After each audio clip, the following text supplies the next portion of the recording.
اور انہوں نے آپ ہی کے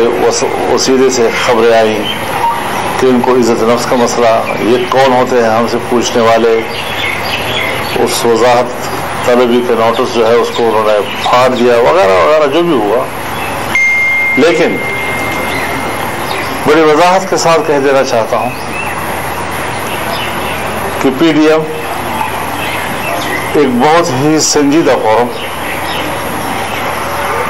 قومی سطح کا سنجیدہ مقاصد کے لیے قائم کیا گیا اتحاد ہے. ان باتوں کے لیے نہیں کہ ہم کسی عہدے پہ لڑیں، کسی منصب پہ لڑیں. ہم نے بہت مشکل مراحل عبور کیے ہیں. آپ نے بہت دفعہ محسوس کیا اور آپ سے ہم ملتے تھے میڈیا سے، اور آپ بھی یہ خوف محسوس کرتے تھے کہ کہیں بہت بڑی مشکل آ گئی ہے، لیکن اگلے اجلاس میں بیٹھ کر گفتگو کے ذریعے سے، افہام و تفہیم کے ذریعے سے ہم ان کا کوئی حل نکال لیتے تھے. بعض دفعہ مکمل حل نہیں نکلتا تھا، جہاں تک حل نکل آتا تھا ہم اس کو اناؤنس کرتے تھے، اور جو بقیہ ہوتا تھا اس کو اگلی میٹنگ پر رکھتے تھے. یہ سب کچھ ہم نے اس لیے کیا کہ ہمیں پاکستان مد نظر تھا، پاکستان کے مقاصد مد نظر تھے، پاکستان کی سیاست اور جمہوریت ہمارے مد نظر تھی، اور اس عظیم مقصد کے لیے ہم نے یہ فورم تشکیل دیا تھا. آج بھی ہم اس فورم کے اس عظیم مقصد کو مد نظر رکھتے ہیں، اور ہم یہ سمجھتے ہیں کہ اب بھی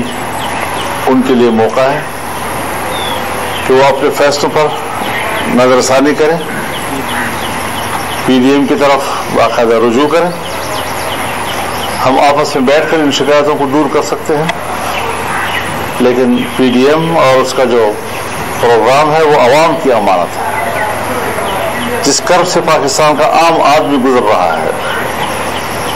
جس مہنگائی سے قوم گزر رہی ہے، جس بے انصافی سے قوم گزر رہی ہے، پاکستان جس طرح قرض میں دستہ چلا جا رہا ہے، پاکستان جس کی معیشت ڈوبتی چلی جا رہی ہے، جہاں پاکستان کی بقا کا سوال پیدا ہو رہا ہے، وہاں ہم اپنے گھر کے کچھ سیاسی فائدے نقصانات کو مد نظر رکھ کر فیصلے نہیں کریں گے. اور ہم سمجھتے ہیں، لیکن مجھے افسوس اس بات پر ہے کہ انہوں نے پی ڈی ایم سے علیحدگی کا باقاعدہ اعلان کر دیا ہے. پیپلز پارٹی اور اے این پی کے جو عہدیداران تھے انہوں نے اپنے استعفے ہمیں بھیج دیے ہیں. وہ سب ہمیں معلوم ہے کہ انہوں نے اپنے آپ کو علیحدہ کر دیا ہے، لیکن ہم پھر بھی کوشش کر رہے ہیں کہ ہم ان کو کہیں